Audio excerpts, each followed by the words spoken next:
Hey guys, here is a lesson 4.4 multiply with expanded form.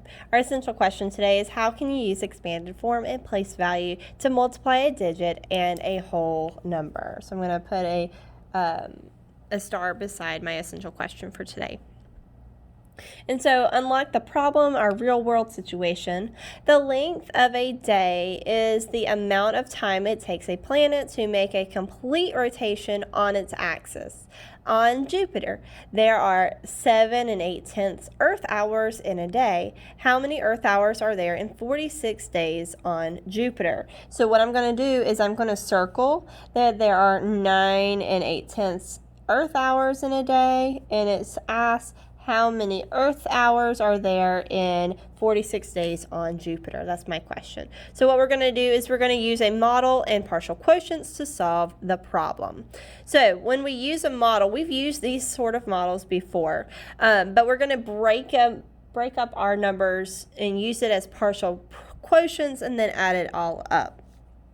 So we have 46 times 9 8/10 because that's what we're multiplying, 9 8/10 Earth hours times our 46 days on Jupiter. So what we're going to do is we're going to rewrite the factors in expanded form and label the model. So what we're doing is we're breaking apart 46, so we would have 40 plus 6 would give us 46. And then we would have 9 8/10, so that would be 9 plus 8/10. And then we would multiply to find the area of each section. So we know that 4 times 9 is 36, and then we add our 0, which would give us 360. 9 times 6 would give us 54. 8/10 times 40 would give us, if we do that over here, we're going to do it over here, 8/10 and 40. I know that's going to give me 0, that's going to give me 32, put my 0 right here, or put my decimal right here, sorry, so that would give me 32. And then this one would be 8/10 times 6, which would give me 4 8/10. Now what I'm going to do is I'm going to add up all of my partial quotients. So I'm going to, partial products, not quotients. Quotients is when you do division, products is when you do multiplication. So sorry guys. So we have 360, and then we have 32, and then we have 54, and then we have 4 8/10. Okay, I want to make sure that all my decimals line up, so that's why I put my 8 right here. So these are all decimal 0. We don't have anything behind it, so I'm going to add it up. This would be 8 decimal 8 9 10. Put down my 0, regroup my 1. 6 7, that's 12 13 14 15. Put down my 5, regroup my 1, and that is 4. So you should end up with 450 8/10. So there would be 450 8/10 Earth hours in days on Jupiter. Earth hours in 46 days on Jupiter. So what would you do if you wanted to find the number of Earth hours in 125 days on Jupiter? How would your model change? Well, instead of having 2 boxes right here, we would have 3. We would have one for our hundreds place, one for our tens place, and then one for our ones place. So instead of having 2 rows, we would have 3 rows. Okay? Another way that we could do this is to use place value patterns. And most of the time, this is what you're going to do. You're just going to multiply. And I'm going to show you the easiest way to do that.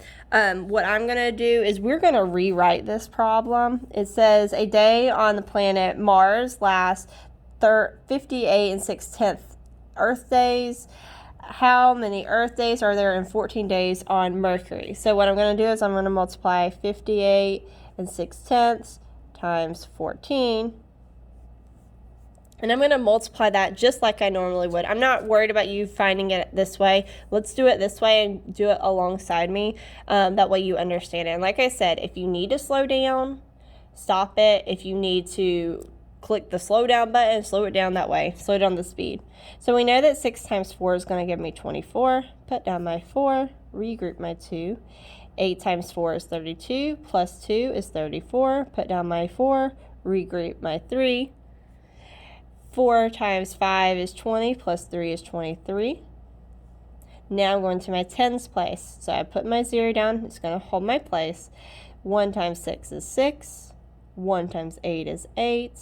1 times 5 is 5. Now I add up my two products. 4, 10, 12, 8. Now, this is not my final answer. What I'm going to end up having to do is I'm going to have to figure out how many places are behind my decimal. Well, with this one, there's nothing behind my decimal. There's zero behind it. So we're not going to move anything. But there is one number behind my decimal. I'm going to circle that number, and that's how many places I'm going to move it from this decimal. So this is where my decimal is right now. I'm going to move it over one place. So I'm going to move it one place to the left.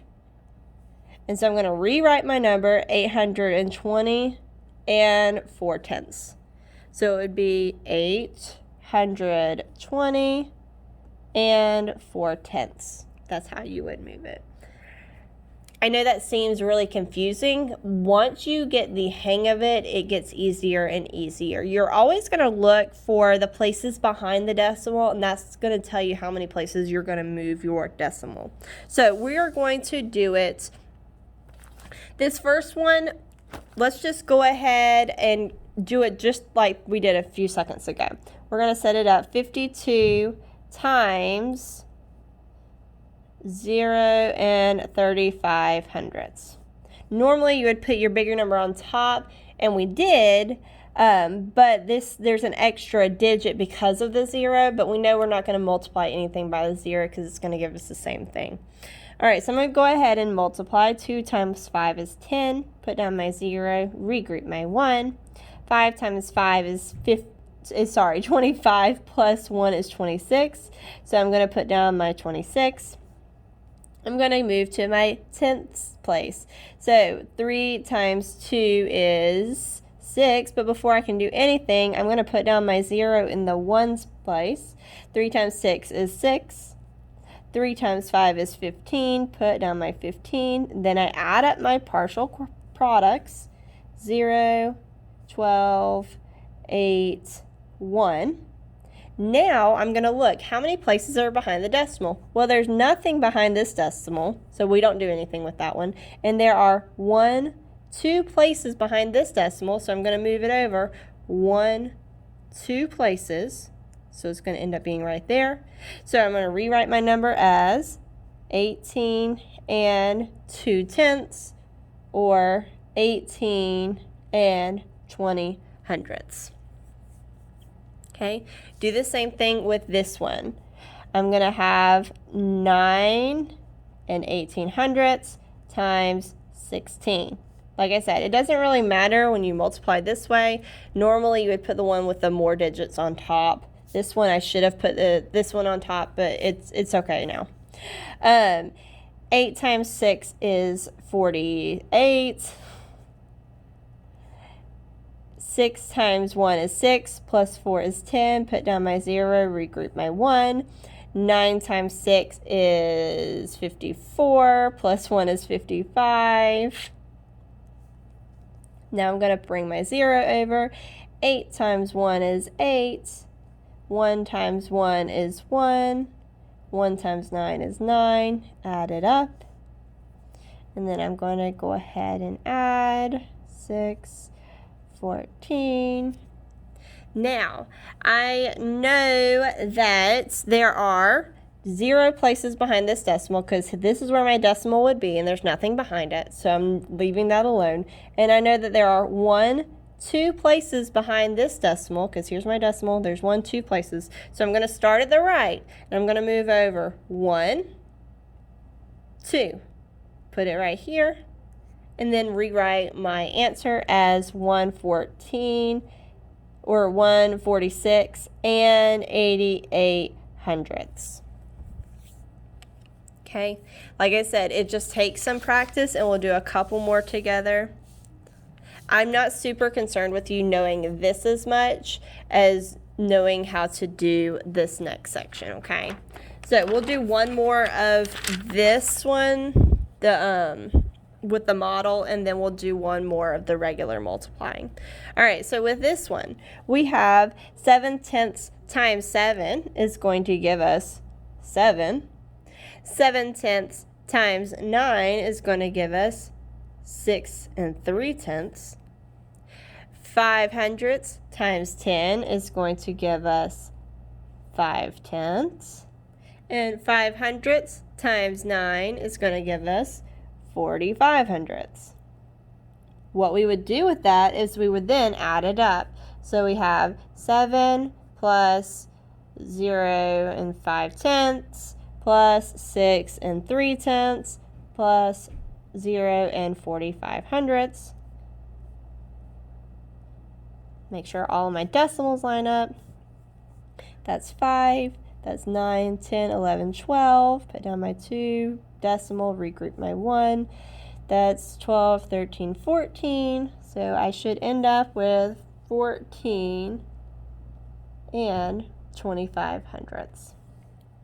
So now I want you to pause the video, and I want you to do this on your own, and I'm going to go ahead and get the answer for you, but I want you to go ahead and pause it real quick and do it. All right, so now check your answer, and you should have 224 and 1/10. Should be your final answer. Kiss your brain if you got it right. Whoop, whoop. If not, just look back and see what did you mix up and what do you need to fix. All right, so I want you on your own to do numbers 1, 3, 4, 5, 6, 7, 8, 9, 10. Some of these might take a little bit longer, so make sure you give yourself some time. Flip to the back, 12 and 13. So make sure you do those word problems, because those are really good practices for our test. Make sure you take your time, do your lesson check, and if you have any questions, make sure to pop on, turn your camera on and ask questions on Google Meets. Bye, guys.